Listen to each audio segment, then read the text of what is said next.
Saya mau jelasin dulu soal frozen shoulder. Nah, bismillah ya, bismillah. Sampai sekarang saya nangani frozen shoulder, tidak ada yang tidak progres. Kenapa? Karena logikanya satu. Yang pertama, frozen shoulder itu adalah titik kendor pundak. Berarti jalur apa? Lanjut titik shoulder nih. Titik pundak itu jalur apa? Jalur kendor. Tapi apa? Di apa? Di mantul, mantis atau samping?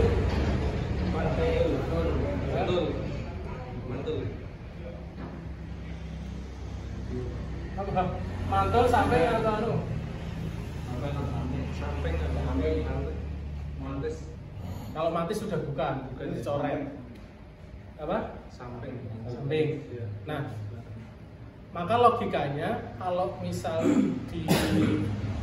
itu di jalur kendor, maka yang pertama kali kita tentukan adalah ngecek diagnosanya harus benar dulu.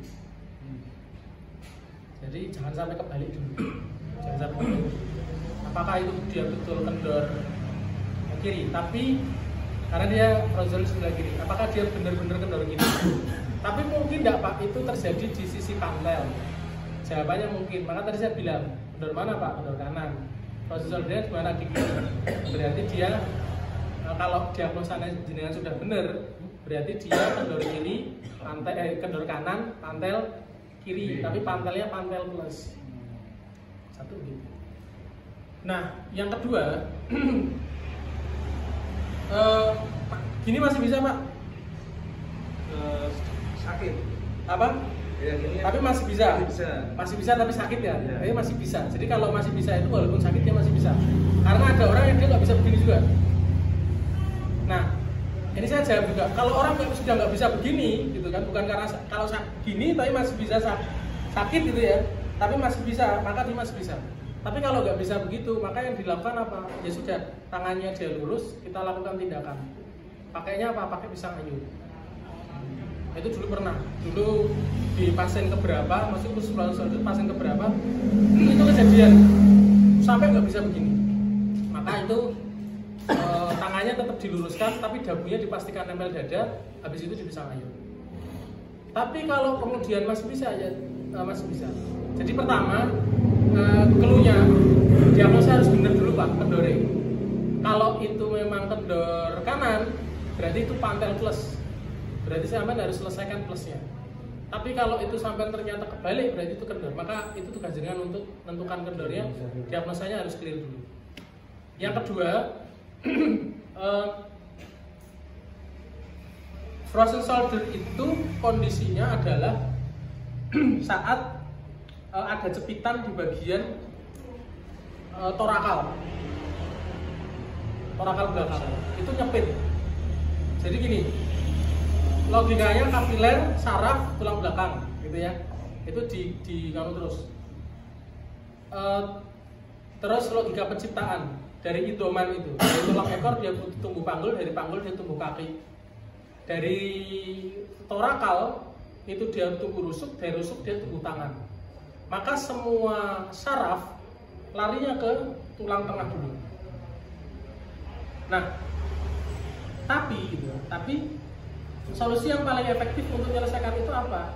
Hampir semua PR itu solusinya paling efektif. Artinya entah itu nanti mau jenengan cek, entah itu nanti mau jenengan sit up kombinasi, karena itu ada melintiran pasti harus kombinasi. Nggak boleh sit up biasa ke belakang, dia harus diputar karena dia ada melintiran. Kalau kemudian dia di pisang ayu dia bisa. Nah, maka keluh yang kedua apa tuh? Jangan harus pahami dulu. Itu alat tesnya atau alat tesnya adalah titik sentuh di bagian pundak itu sebelum jenengan coba untuk ngangkat ke atas. Titik sentuhnya dia harus rilis dulu dari sakit sampai tidak sakit. Yang kedua, di tulang belakang di bagian torakal itu dicek. Kalau dia masih geser, dipastikan dia nggak geser lagi. Nah, ngeceknya apa? Ya disentuh Pak, ditekan dari samping, dari belakang tulang belakangan, dari belakang, apakah dia ada yang masuk ke dalam atau dia geser ke sisi, geser ke kanan atau geser ke kiri. Nah, itu dicek, dia sampai ketika ditekan di bagian ruas itu dia nggak merasa sakit sama sekali. Maka saat itu insya Allah dia membaik. Itu yang clue yang kedua. Kemudian clue yang ketiga, adalah keterkaitannya gini. Kita kan sebenarnya paham yang namanya manusia itu landasan teori pas itu fakasonal idoman lahman. Rongko, balung dibungkus sama daging. Maksudnya daging di sini adalah pembungkus tulang. Pembungkus tulang yang pertama itu ligamen. Ya, ligamen, otot. Berikutnya baru otot-otot besar yang lain. Nah, maka kita harus pahami bahwasanya kalau itu sudah melintir lama, tulangnya dia melintir, ligamennya pasti dia ketarik, dia kencang, dia keras. Maka logika yang harus kita perhatikan apa? Struktur tulangnya dia direposisi, ototnya difleksibilitasnya dikembalikan lagi.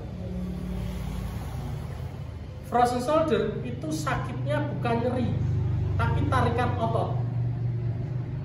Sampai sini Pak. Maka kalau kita pakai ilmunya Yanmu, dipijeti, mari Pak. Tapi mau ngomong meringankan ototnya yang tadinya kenceng dia fleksibel. Tapi ototnya masih kenceng kayak apa? Ya berarti tugas kita memfleksibelkan.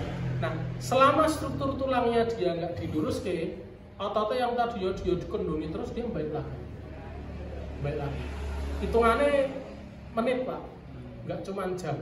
Barjenengan pijeti, kok rampung kan pijeti, kenceng, kok sejam kenceng mana? Di tenis dino atas meneh kayak pawan. Maka itu bukti bahwasanya struktur tulangnya dia belum lemah. Nah, saya cuma bisa ngasih clue begitu Pak, karena bukan saya yang terapi. Maka begini, kadang ada pertanyaan, ini sudah saya periksa Ustaz, kendor ini.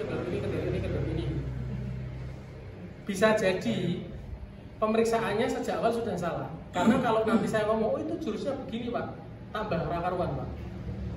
Paham ya? Misal begini, sudah jenengan CU, sudah, oh ini harus dikasih ini, misal kasih gerakan yang lebih ekstrim. Itu kalau nanti sudah salah, tambah salah. Maka justru kalau saya mau begini, split test, anggap saja gerakan itu split test. Misal jenengan sudah yakin ini kendor kanan, jenengan coba split test saja. Jenengan abaikan sing maring iki Gusti Allah. Mungkin ini aku salah ini. Ojo-ojo ini kendor ini. Sampai balik sini jenengan kerjakan dulu. Jangan-jangan betul kendor kiri. Jadi tapi itu clue dari saya. Artinya saya tidak menyangkal bahwasanya bisa jadi jenengan nggak pinter dalam periksa, bukan. Tapi kita begini, kita sama-sama mawas diri bahwasanya bisa jadi kita salah. Jadi nggak ada salahnya kemudian kita itu coba di split test. Kendor kanan itu logikanya tangan frozen itu di sebelah kanan atau sebelah kiri? Apa bisa dua-duanya? Artinya kan dengan kendor kanan itu analogisnya harusnya yang sakit yang sebelah kanan, atau bisa juga tadi sebelah kiri. Nah iya, tadi sudah saya jelasin di awal. Tadi baik lagi sama jawaban saya di awal. Ya, maksudnya secara analog, kalau kendornya kanan itu kemungkinan besar ya memang semuanya bisa dua-duanya kan. Nah, titik sentuh, makanya gini, frozen shoulder itu Ustadz sampaikan kepada kita, itu titik pundak. Jadi misal ini apa? Lipatan jempol. Dulu namanya CTS Pak. CTS itu nama penyakit. CTS itu carpal tunnel syndrome. Itu nama penyakit. Maka kalau di sini disentuh sakit, dia kok sakit CTS di bagian kanan, berarti tanpa kita meriksa, kita mencoba menyimpulkan awal, bukan kesimpulan final ya. Bahwasanya dia kendor kanan. Di sini tenis elbow. Sekarang namanya apa? Apa namanya? Bukan lipatan ini. Ini apa? Siku, titik siku. Dulu namanya tenis elbow, itu nama penyakit. Di sini frozen shoulder, itu nama penyakit. Sekarang namanya titik pundak. Ustadz mau menegaskan, kalau terjadi frozen shoulder di sebelah kanan berarti dia kendor kanan. Tapi tidak selalu kita temui di lapangan, kita nangani pasien banyak, tidak selalu ini posisinya dikendor. Paham? Bisa jadi ini pantel.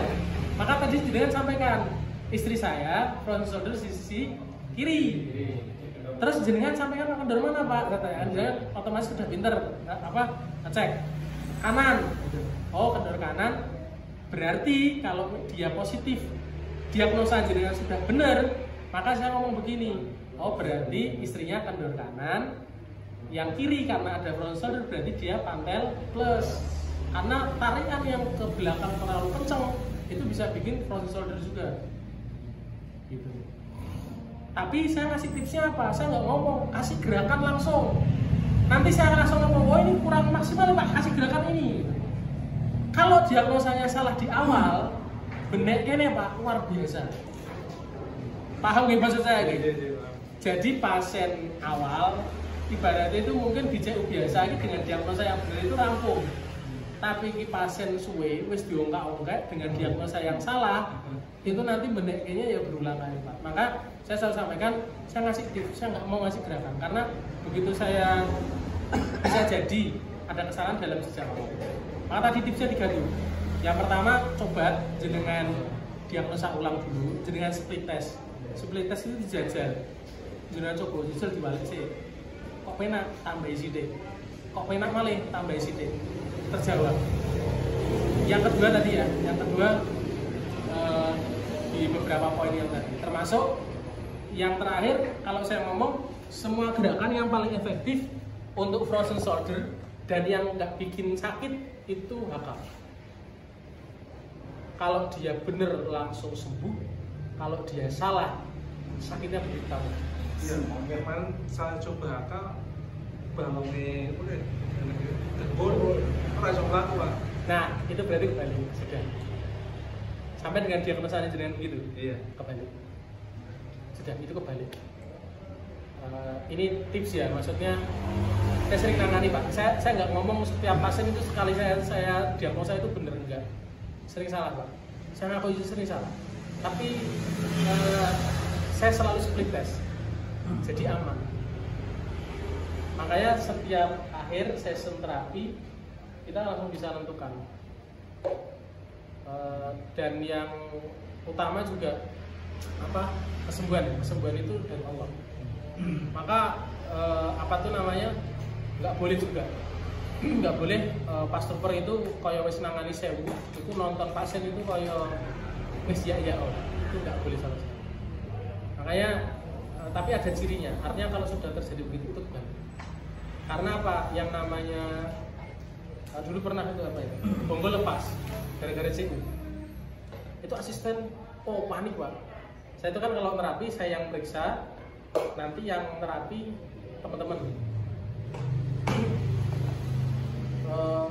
Saya periksa kan, kendor kanan di CU Pak, bonggolnya lepas. Pasien kan nggak tahu bonggol lepas, tapi kan kita tahu cirinya apa, nggak bisa jalan Pak. Jadi kayak mau jalan langsung jatuh gitu, itu bonggol lepas. Maka segera mungkin langsung dibalik, di manual dimasukkan lagi, baru di benek. Nah yang kedua, kalau bonggolnya kuat, nanti di bagian tulang rawannya yang lemah atau bagian lututnya yang lemah, maka langsung lututnya jadi sakit. Jadi jenengan bisa membayangkan begini, waktu kita HK, ini lihat panggul saya ini, lihat panggul saya dari samping, coba posisi panggul saya gimana? Muter gini ya? Iya. Muter gini. Dari belakang coba perhatikan. Ini saya gini. Coba lihat panggul saya. Muter ya. Dia maju, terus dia muter ke dalam. Maka logikanya kalau misal dia kendor itu kalau jatuh berarti dia buka, begitu ya? Saat itu jalur matis diaktifasi. Saat kemudian dia bukanya ekstrim, maka jalur samping dia aktivasi. Kalau dia belakang banget, jalur depan kencang semuanya, kan gitu ya. Nah kalau misal pantel kan sama, posisi ini buka otomatis kan dia nutup begini. ikut begini kan, ikut begini, karena dia ngikut. Kalau ini semakin ekstrim begini, maka ini semakin apa? Semakin kencang. Kalau ini saya balik, lutut saya posisinya di mana? Ini kan? Ini sudah V, panggulnya buka begini.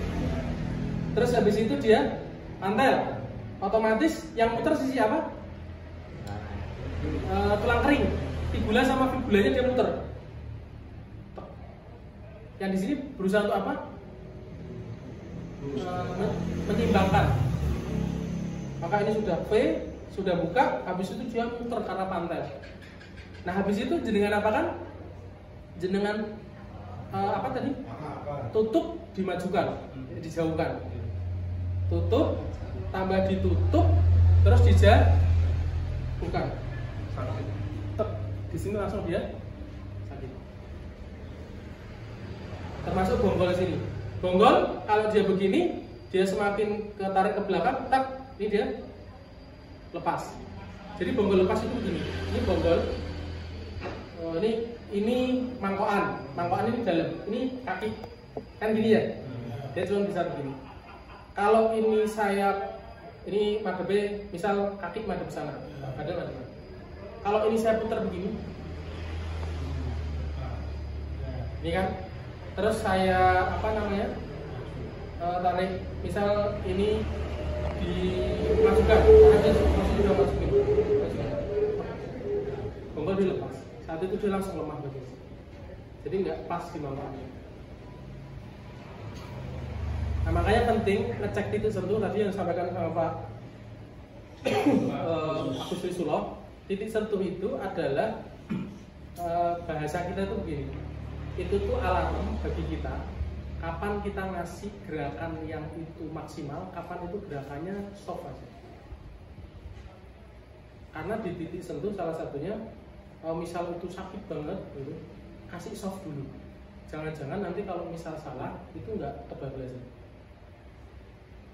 Maka saya kalau misal nanganin pasien, apalagi usia sepuh, perempuan itu jaraknya batasnya Pak. Kalau laki-laki di usia 60 dia ototnya masih kuat semua, jangan untuk insya Allah aman. Tapi kalau perempuan dia sudah menopause, jangan harus hati-hati. Karena sunatullahnya kalau menopause kepadatan tulangnya sudah berkurang. Ngaten nggih? Ada lagi? Monggo, bebas. Tanya nopo? Mau tanya piye Pak? Ben disihati rame boleh. Nanti saya jelasin sedikit. Yes. Terima kasih. Kebetulan ketika menangani orang lain itu alhamdulillah. Oke. Menangani orang tua sendiri itu kalau bisa berumur dan sukses. Dan ini itu peluangnya dibutuhkan. Sholat sudah nggak bisa, dirosin nggak bisa. Padahal ketika didiagnosa tidak sentuh itu ketika dikasih tindakan sudah rilis, terus itu udah aman. Dikendorkan. Jadi butuh relaksasi. Ya, butuh relaksasi. Ototnya di fleksibelkan lagi. Itu sering saya sering nangani pasien gitu. Jadi kalau teman-teman yang biasa praktek, artinya begini, bedanya mau ngajar tapi orang tahu praktek Pak, itu orang paham kapan bisa menentukan pas sama enggak. Makanya saya kalau datang ke teman-teman itu saya tanya, lo bisa rilis ngopo atau apa kayak itu kita tanya terus. Tapi pada prinsipnya begini, logikanya masuk, logikanya tadi saya sudah jelaskan. Logika otot itu saya selalu jelaskan di dua hal. Logika tulang itu dia melintir, gitu ya, dia melintir, dia kalau misal luas ya dia bisa masuk, dia bisa masuk di satu ruas itu dia bisa masuk. Maka solusinya itu dirapikan. Kalau bahasa Ustadz itu dulu dirapikan. Jadi tulang belakang di cervical torakal lumbar itu dirapikan semua. Jadi harus rapi benar-benar. Jadi nggak ada satu pos yang dia masuk. Itu satu kalau tulang belakang. Kalau kita ngomong otot, itu logikanya ketarik kenceng sama kekendoran. Jadi dalam satu pelintiran, satu sisi kan teman-teman sudah sering jelasin ya, sampai dijelasin rumit gitu. Itu kalau ada yang melintir itu berarti ada satu sisi yang kendor, ada satu sisi yang kenceng. Nanti solusinya yang kenceng itu dikendorin, yang kendor itu dikencengin ya. Kita tahu mas, ya berarti kan ya. Kita mau yuk, udang aku ngono. Tapi ini rame ini sih. Maka itu logika otot. Jadi logika otot itu sifat otot itu dia sifat benernya otot dia harus fleksibel satu. Kalau dia kenceng dia kaku. Dan logika otot ini juga sama untuk logika pembuluh darah. Maka ada orang hipertensi dibekam dia langsung normal. Ada orang hipertensi dibekam juga normal. Logikanya ada di mana? Ada di keringnya sama kekakuan di pembuluh darah. Termasuk ototnya. Maka kalau ototnya nanti fleksibel ya kembali, maka insya Allah pembuluh darah itu dia akan kembali. Nah, cara ngerilis otot mas, intinya ya dikembalikan statistik. Iya, sampai kudu sing melungker, sing kenceng-kenceng itu kudu sampai kendor. Tapi pada prinsipnya itu nggak akan bisa rilis kalau nggak dipasung. Terus itu jadi patokan. Makanya dulu Ustadz itu ya nek ana waktu pijet ya tetep pijet. Mulane nek misal nangani baby pas ada satu kondisi itu dengan harus dipijat punggungnya. Karena itu untuk mengembalikan fleksibilitas otot. Maka terserah mau pakai teknik apa jenengan jangan kudu ngendori otot sing kenceng. Nanti kalau sudah jadi begini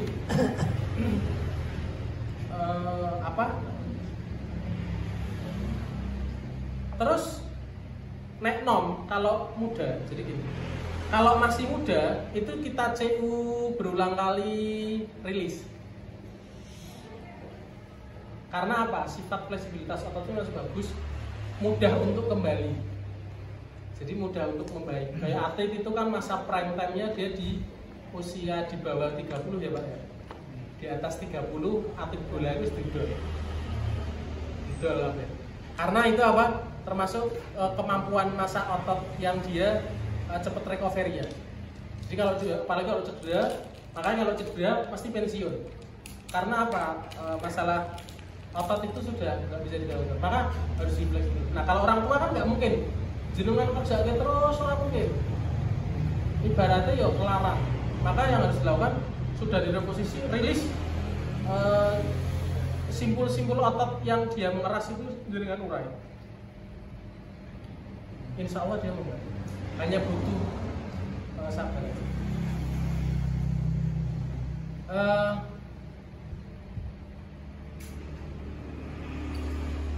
Kemudian ada kondisi di mana otot itu sudah jadi kenceng begini. Sekarang saya tanya, bahasa kita itu kan melintir, kenceng sama kendor gitu. Sama ya kombinasi itu kan artinya dasarnya gitu. Kadang ada orang dia sampai kaki kan dia begini. Nggak bisa nempel misalnya. Nggak bisa nempel misalnya. Nah, ini kondisinya selama dia belum bisa nempel begini, tulangnya masih apa? Masih melintir, masih kenceng. Masih kencengnya karena apa? Karena tarikan otot. Tapi intinya dia melintir. Maka posisi kalau misal ada pasien kok dia masih begini, yang harus kita lakukan yang dimaksimalkan adalah lepasnya sampai dia ya intinya nanti jenengan sudah paham kalau begini diapain? Berusaha untuk ditutup, kanggulnya berusaha ditutup karena kanggulnya dia buka. Terus ada yang dia begini. Kalau udah kayak gini berarti kendor apa kenceng? Kendor apa pantal? Kalau begini kakinya begini? Selalu di depan. Pantal berarti. Kalau kaki begini kendor apa kenceng? Kenceng. bukan ototnya. Kalau jenengan ngomong otot, ini kenceng karena ketarik. Tapi ini kendor apa pantel? Kendor. Kendor. Ya. Karena dia buka ekstrim. Jadi kayak gini tuh berarti tandanya apa? Dia kebuka sampai ketarik ke belakang. Maka kalau mau dikedepankan dia nggak bisa. Ya kendor ekstrim. Apa? Buka kendor. Kalau kemudian posisi seperti ini, ya berarti dia dibuat sampai. Dan ini maksudnya bukan dipaksa untuk begini ya, tapi kita lakukan tindakan sampai berprogres dia bisa begini lagi. Nah, dari begini ke begini Pak, itu tidak bisa sekali terapi ya. Nek bisa sekali terapi ya, bisa sekali terapi misal begini, dia bisa sekali terapi, yang atas dia begini. Kompensasi, tapi nggak bisa. Jadi kalau misalnya atasnya masih normal, dia begini untuk begini dia butuh waktu 1 minggu, 2 minggu, 3 minggu. Maka wajib bagi pastor wes kalau ini kontrol. Besok wajib kontrol ya Pak, 3 minggu lagi. Tapi tetap dikasih PR di rumah. Entah itu HK atau enggak ya. Karena kalau ada kaki kayak gini di bawah HK kadang belum bisa. Jadi jangan dikasih HK. Oke. Ada lagi Pak pertanyaan? Ayo, Pak.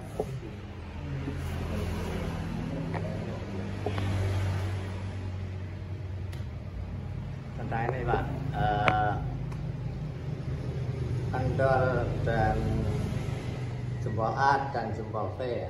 Ya. Apakah ada kondisi anomalinya? Bahasanya bukan anomali. Bahasanya begini. Kenapa terbentuk jempol V sama jempol A? Jempol V sama jempol A. Dulu kalau Ustadz jelaskan kenapa terjadi jempol V. Jempol V berarti panggul dia buka. Buka kan? Kemudian tubuh itu berusaha untuk apa? Untuk menyeimbangkan. Maka dia yang di bawah apa? Di bagian tulang kering ke bawah dia berusaha untuk nutup. Ya kan? Berusaha untuk nutup. Tapi panggul dia buka. Yang dekat sama panggul itu apa? Tulang paha. Maka dia begini, akhirnya dia berusaha untuk meluruskan badan. Maka yang terjadi jempolnya lama-lama dia apa? Gini. Bengkok, jadi V. Maksudnya gimana? Yang bagian sini berusaha untuk masuk, ya.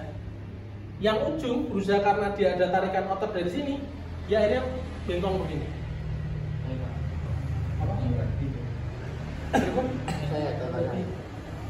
Oh jangan. Nah, maka itu V. Itu hasil dari kebiasaan berulang, bertahun-tahun. Begitu juga sebaliknya. Kalau jempol A, ini kan nutup panggul. Dia berusaha untuk apa? Untuk mengimbangkan diri lututnya, biar lututnya nggak sakit. Maka dia berusaha tutup gini. Maka yang terjadi ininya apa? Rata. Dia masuk begini. Karena tarikan otot ya, karena ada tarikan otot ke dalam, gitu kan? Ada tarikan otot ke dalam, dia jempolnya tetap begini, tapi ininya apa? Nggak keluar kan? Karena kan dia nggak ada berusaha untuk buka.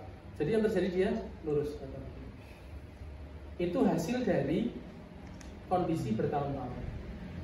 Bisa berubah nggak Pak? Tadi saya sempat ngomong di situ. Bisa. Tapi di bawah usia, selama ini saya temukan yang baru bisa berubah di bawah usia 40 tahun. Yang di atas usia 40 tahun dia nggak bisa. Tapi aku sudah telur ya. Nggak bisa. Ini masalah berubah dulu. Yang kedua, pertanyaannya, Pak, lah saya menemukan ini jempolnya V Pak. Saya lihat V terus. Tapi ternyata itu kok nutup panggulnya. Nah, menariknya begini. Misal nih, jenengan aslinya V Pak. Aslinya V. Kemudian ada kondisi eksiden, jenengan jatuh yang akhirnya mengakibatkan apa? Panggulnya nutup. bentuknya kaki sudah nggak bisa berubah, tapi kondisi panggul bisa berubah nggak? Bisa. Saat itu kita pakai apa? Pemeriksaan yang barusan kita belajar, titik sentuh. Untuk ngecek dia panggulnya nutup pakai apa? Pisen, Pak. Bonggolnya masih apa? Sakit. Kalau bonggolnya dua-duanya sakit, itu nutup, jangan sampai buka.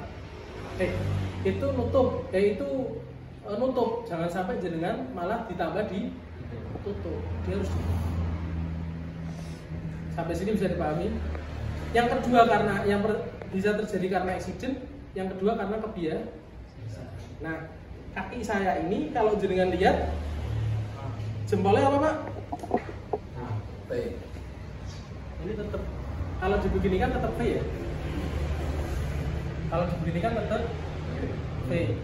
Cuma kalau jenengan lihat kaki saya, ininya sudah tidak terlalu jendol ya, Pak. Dulu jendol. Nek dilihat sekilas ini kayak A. Nah, dulu jendol, Pak. Tapi saya kuruskan badan, saya buat jampas, saya buat selama 2 tahun ini saya rutin naik turun gunung, ininya tidak terlalu jendol. Dan kekencengan saya hilang, beatnya hilang. Dulu saya kenceng banget, jadi sidik-sidik sesek.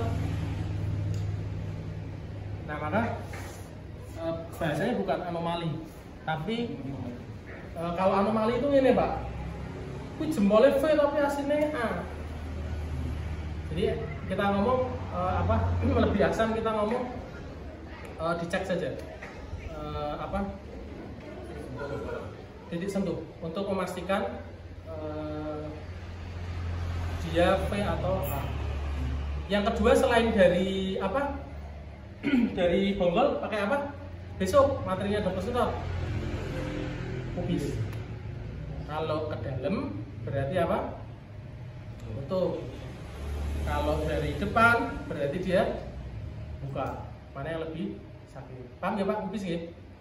Dari depan itu berarti untuk menentukan kendor, karena dia ada di jalur mantul. Kalau dari samping berarti kan dia menutup, jadi itu menentukan atel. Kalau dari atas itu berarti ketarik ke belakang, berarti itu untuk menentukan dia pantel plus. Kalau dari bawah dia sakit, nah, bisa jadi dia butuh apa? Butuh dijauhkan atau kemudian dia terkonflik P2. Biasanya gitu, lebih tepatnya. Jadi kan tempo hari itu kondisi ini kan sudah jelas P ya, tapi ada senior yang ini Jojo antum kian malah nutup ekstrim. Oh, gitu. Nanti terus jelaskan corone apa? Ini buka terus sikile ini itu apa nutup ekstrim. Akhir Pak.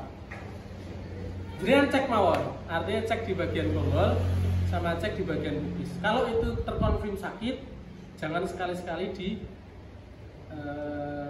tutup ya, berarti harus dibuka. Terus jenengan buka sama nutup untuk apa? Keluhan apa? Nah itu pertanyaan. Artinya tidak semua jurus kita kasih.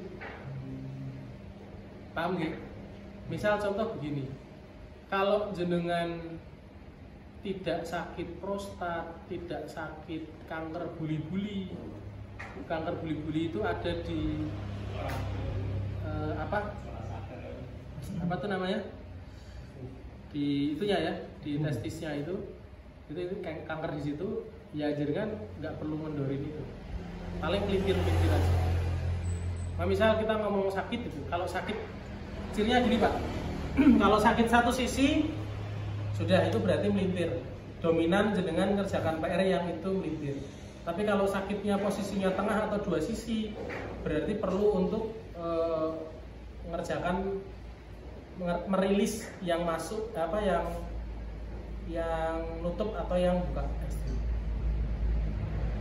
Kasusnya Ya, saya kan kendor kiri. Kenapa Pak? Kendor kiri. Iya. Ada hernia di sisi kiri juga. Iya. Padahal kalau menurut simpulan almarhum guru kita kan biasanya hernia itu di pantat. Betul. Itu bisa terjadi juga di Ya, terus Pak, habis itu? Jadi saya curiganya apakah ini betul-betul karena cok atau bukan? Oh iya, bagus. Gak apa-apa Pak, jaringan coba aja. Tapi dicek dulu kubisnya.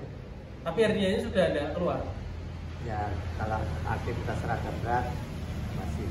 Nah, bagus. Hernia itu dia kendor. Semua yang darah ngumpul di situ itu kendor. Jadi dulu Ustadz sampaikan darah ngumpul itu di tempat yang kendor. Jadi otot, maksudnya otot di situ dikendor. Maka yang harus dilakukan ya dikencangin, dinaikkan. Nah, hernia dulu sampaikan kan itu ada titik hernia. Kenapa ada titik hernia? Kalau hernia itu ada di pantel gitu.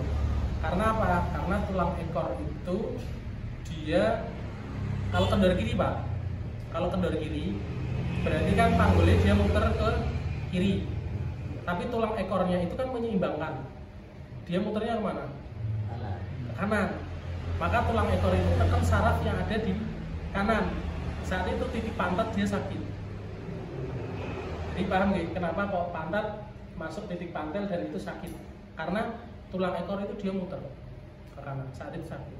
Nah, saat itu dia melintir di bagian situ, itu bisa terjadi hernia. Tapi asalnya otot di bagian situ kendor dulu, maka dia ngumpul darah. Nah, sedangkan kalau misal itu kok terjadi di area kendor, dia sudah mantep kok di misal dibalik ya malah jadi tambah karuan kan lorone. Bisa jadi apa mungkin dia nutup ekstrim. Ya logika itu bisa jadi. Bahasanya nutup ekstrim itu karena apa? Karena sakrumnya dia masuk. Sakrum paham nggih? Sakrum itu di atasnya tulang ekor, di bawahnya lumbar. Yang luas itu dia nempel sama panggul. Cirinya apa? Yang saya bokongnya tepos. Maka kalau sakrum masuk, dia harus dikeluarkan. Jadi kalau misal orang-orang yang sakrumnya masuk begini, dia harus dikeluarkan. Nah, salah satu cara untuk mengeluarkan dengan cara apa? Ya tadi di pisang ayun bisa, di body press bisa, atau pada prinsipnya kalau itu beneran nutup kita pakai cara nutup panggul tapi cara yang lama yang sekarang sudah jarang dipakai tapi memang agak berisiko. Jadi posisinya kakinya di A begini, habis itu dorong ke atas. Jadi kalau dulu kan ada duduk W terus duduki ya, duduk W terus diincot-incot. Ada yang duduk sila terus diincot-incot gitu kan. Terus berikutnya ada juga biar nggak duduk sila diincot-incot, Ustadz ngasih gerakan untuk orang-orang yang oden kakinya bengkak, itu posisinya terbaring, kakinya dari atas dibuka gini, terus habis itu dia dorong ke depan, dorong ke atas. Jadi posisinya kan dulu ada begini, ya, ada begini terus duduki, terus akhirnya ada korban istrinya lepas tuh karena diduduki terlalu berat. Maka ini diganti sama gerakan yang ini dibalik, terus dia dorong ke atas. Ini dia dorong ke atas. Jadi posisinya itu juga buka juga. Tapi waktu buka panggul, sakrumnya juga ikut.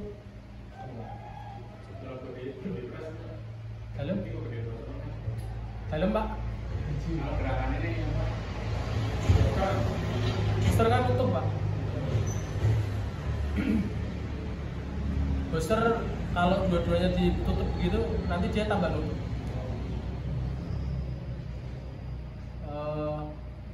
Makanya booster itu bisa digunakan untuk orang-orang yang kendor. sama orang yang kekencengan. Kalau kekencengan biasanya panggulnya dia rata-rata buka. Jadi di booster mesti enak karena kenceng, habis itu dikondori tarik kenceng. Tapi kalau sudah panggulnya buka dengan body press, di booster, makin jenengan cobi mawon. Satu raos di benten ini. Tambah sedikit bisa. Makanya teman-teman itu fokus sekarang menyelesaikan pelintiran, dirilis dulu. Kalau sudah rilis, insya Allah lebih aman. Karena gerakan gergaji sama gerakan sit up yang normal, yang biasa tanpa kita mengabaikan pelintiran di kanan kiri, itu itu apa namanya, cukup berisiko. Monggo, ada lagi Pak? Masih ada waktu? Gini monggo, Mas Amin dulu. Untuk penyelesaiannya apa dulu di Pantel Plus sama UL? Ada istri itu Pantel Plus belum rilis, dan di 45 itu dikasih di beberapa orang bandingnya kemarin pas ke paten itu ini ada kemudian di 45. Selesaikan panggulnya dulu, baru selesaikan atasnya.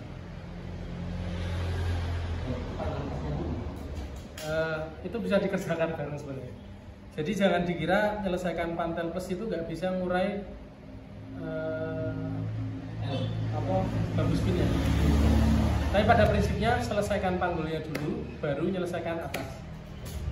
Selama panggul itu belum rilis, atasnya masih kaku. Makanya itu sudah jadi SOP kita. Artinya kalau di graduate saya SOP-nya selesai ke panggul dulu. Karena kalau panggul jenengan belum selesaikan Mas, atasnya buru-buru ditekuk. Itu Pak. Apa?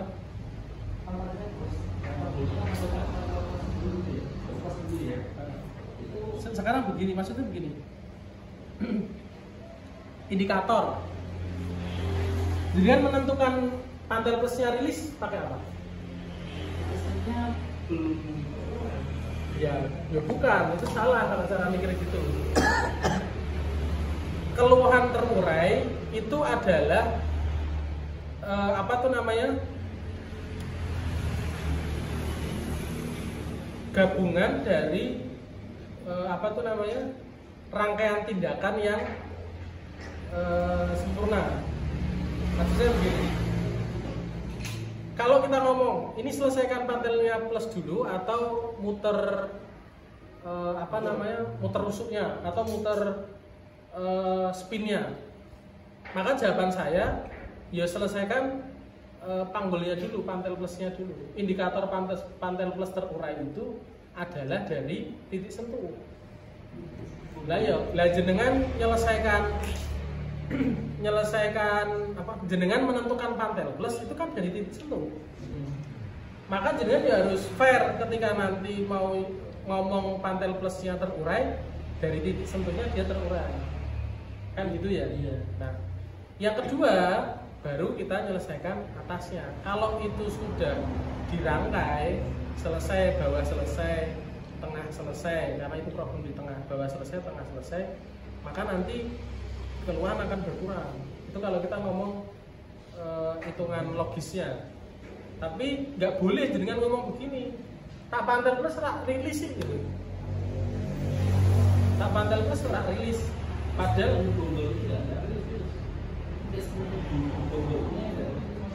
titik sentuhnya di bawah ada sih.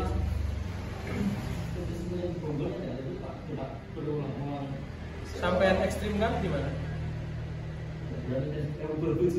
Oh iya, enggak gitu juga. Justru podo kayak anake loro di bedonge ra tegel lho. Ya maksudnya dimaksimalkan itu di ke belakang kalungnya. Lebih di ekstrimkan aja.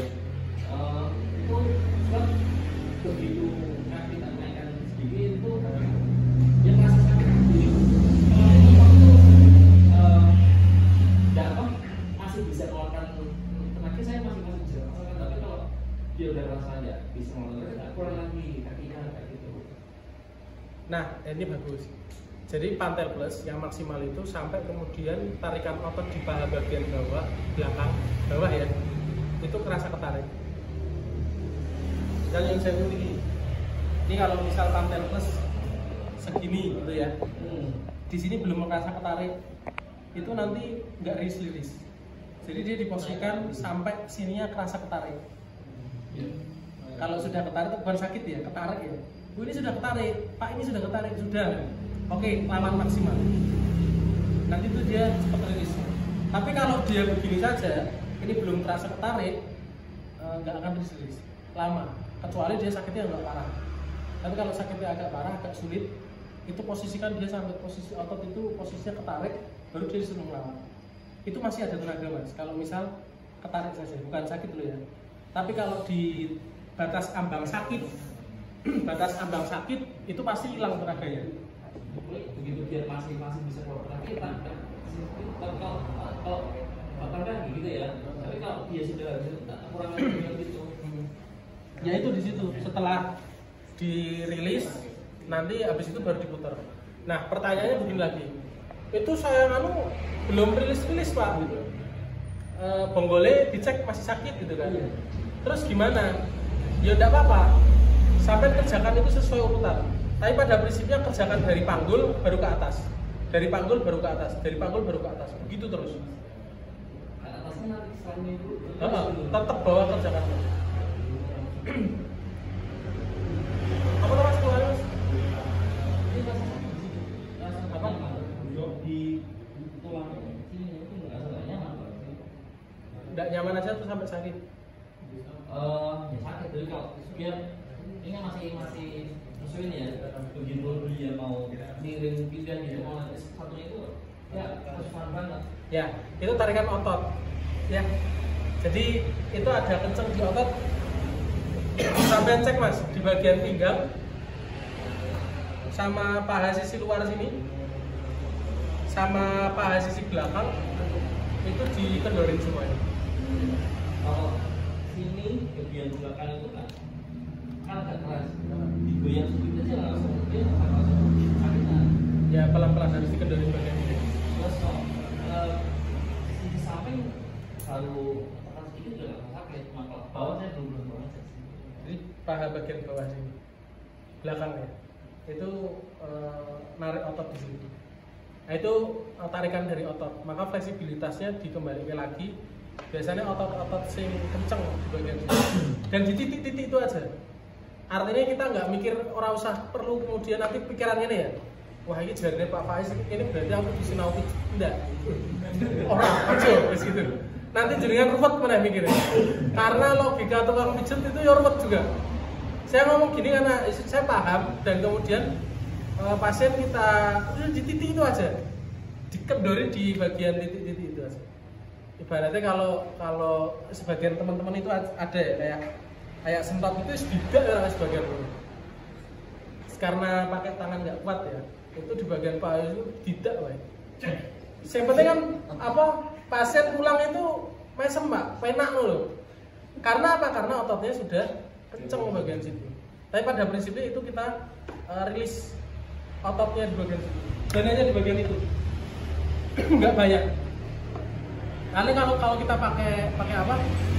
Pakai logika pijet, nanti kita sinau pijet itu direke Pak jalur otot itu ruwet nanti. Sudah. Maka ada beberapa teman-teman memakai jalur titik sentuh itu untuk titik pijat. Ya nggak salah, bener. Karena di situ simpul otot, simpul pelintiran. Kan udah dijelasin ya. Kalau kedor berarti apa dia? Buka. Coba perhatikan belakang. Tadi buka. Kencang ya. Saya akan berusaha menyeimbangkan diri. Maka badan saya apa? Buka itu. Ini kencang kan? Kencang. Otomatis dia simpul apa? Simpul pelintiran. Berarti dia apa? Kencang kan? Kalau dikendorin, dikendor nggak? Kendor. Kalau kemudian saya buat kata yang semula dia derajatnya, kata kita ngomong rada mikir sedikit lah. Derajatnya agak ekstrim begini. Kalau habis dipakai haka, rada ini lah. Maka wah habis di haka penak gitu kan. Tapi kan dia belum lurus maksimal. Betul?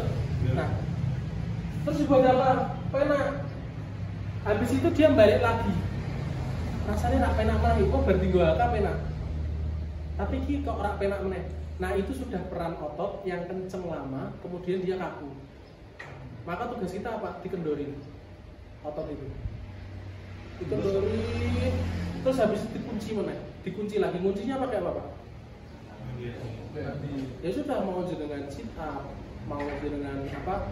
CU, mau dengan pakai apa itu kunci. Setelah itu baru dia apa? Mandi sama minum. Mandi itu untuk apa? Untuk memasukkan begini. Rumus fleksibilitas otot itu satu, dia harus fleksibel. Otot itu dia harus fleksibel. Kemudian di jaringan otot itu dia ada yang namanya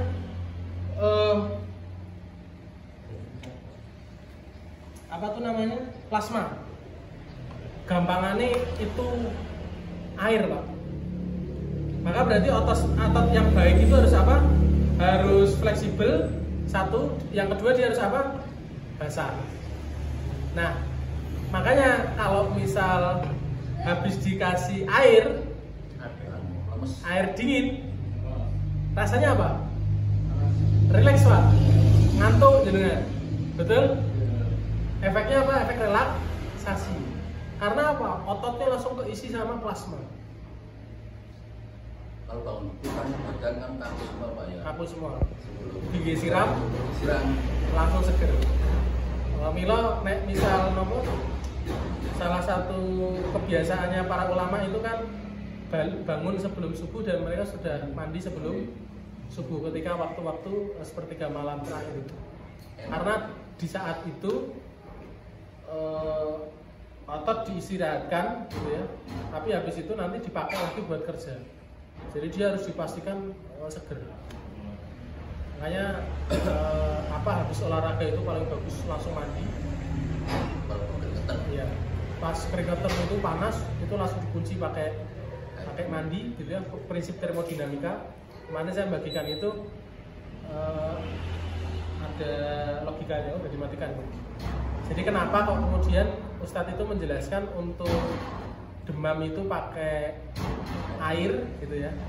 Terus kenapa kalau pas kondisi dingin di atas, di suhu udara itu dingin, kita justru harus minum air panas atau air hangat.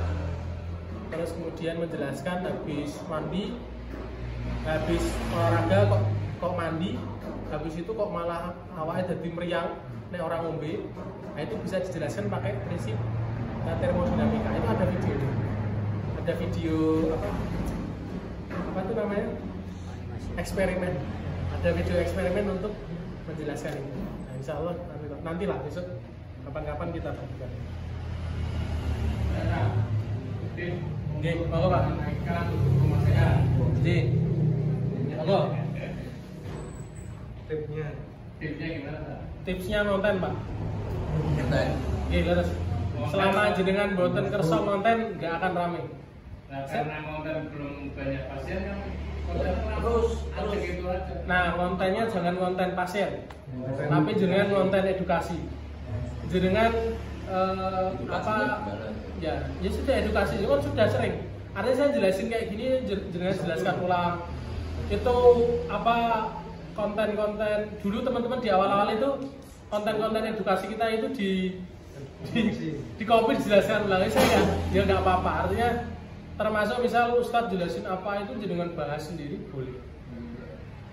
Terus ya konten sekarang nggak bisa nggak konten. Artinya begini, konten itu bahan ads, bahan iklan. Satu, konten itu menunjukkan value kita. Artinya jenengan kan promosi ya, mempromosikan aku bisa ngepas, aku bisa membantu orang yang sangat cepet. Lanjutnya nek mboten memperkenalkan diri ya nggak bisa. Jadi harus konten, harus mau konten. itu teman-teman yang masih bersikeras tidak mau konten, ya tetap trafficnya kalah dengan yang pokoknya gas konten terus. Itu satu. Yang bahaya itu yang getok tular yang belum berhasil itu bahaya. Getok tular. Jangan ngono yo ora puro. Itu udah jadi bahaya. Ya enggak, artinya selama komunikasi kita di awal bagus dan kita saya itu kalau ada orang datang itu juga saya sampaikan inform consent yang ada dikasih tapka itu kan ada inform consentnya tuh. Itu inform consent itu dari Griasiat kita yang ada di Semarang. Semua Griasiat itu ada inform consentnya itu. Yang pertama meyakini bahwasanya kesembuhan itu dari Allah, gitu kan. Pasien itu hanya membantu dengan dengan keilmuannya untuk memperbaiki kualitas hidup, bukan untuk mempertahankan agar tetap bisa hidup. Itu dibaca sama pasien semua. Artinya mereka harus siap ketika nanti terapi dengan kita, misal ora mari, ora nyalahke terapine sing ora ora mandi ya. Aku boleh bahasa iki, Pak. Ora mandi. Terus ngene, Pak. Juga ini kita itu belajar sama apa? Yang saya sama terapi zaman dulu, tukang pijat zaman dulu. Misalkan sering ya, kita itu kan sering kalau sekarang itu kan pakai sosmed. Kalau dulu itu kan kita tular. Wah, aku rono di terapi suara kecepet aku rasa melaku. Ning ndi Pak panggone? Kono nggone Mas Imam. Ngene apa iki dukuh napa ya? Nek dukuh kene. Terus kepincut to Pak, moro. Aku mari wis padha bayar larang bisa. Nah, jawabannya apa Pak? Ya durung judulnya. Selesai. Tapi bahasa itu yang kita mikir ya benar gitu karena kan semua dari Allah. Tapi bedanya apa? Yang tidak boleh dari seorang terapis itu mengatakan bahwasanya dia itu ketika ada orang datang terapi itu pasti cesplong. Kayak dulu itu ada iklan-iklan Gria Tongfeng terapi ini itu nggak boleh. Maka kalau bahasa kita tetap setelah pasien datang kena iklan dari luar dikasih tahu temennya itu tetap dikasih tahu Pak, ini kita terapi. Semoga Allah nanti berikan kesembuhan. Saya juga diberikan kemudahan untuk meriksa Bapak dan menentukan solusi yang tepat untuk sakitnya Bapak. Nanti terapinya diberi kelancaran. Semoga Bapak nanti diberikan kesembuhan dengan wasilah terapi di tempat kita, dengan wasilah masalah kasar. Gitu nggih Pak nggih. Nggih. Itu dilakukan. Tapi kalau ndak berhasil saat itu juga tapi Pak, insya Allah kalau pas selama ini tidak ada pasien yang tidak berprogres sama sekali. Kita harus jujur di situ. Berprogres loh ya. Artinya ada kebaikan dan itu harus dirasakan. Maka kalau kita sudah kufur sama itu, tidak bersyukur atas progres yang sedikit, maka jangan disalahkan kalau kemudian Allah nggak ngasih nikmat yang lebih banyak. Kan ayat itu sudah jelas.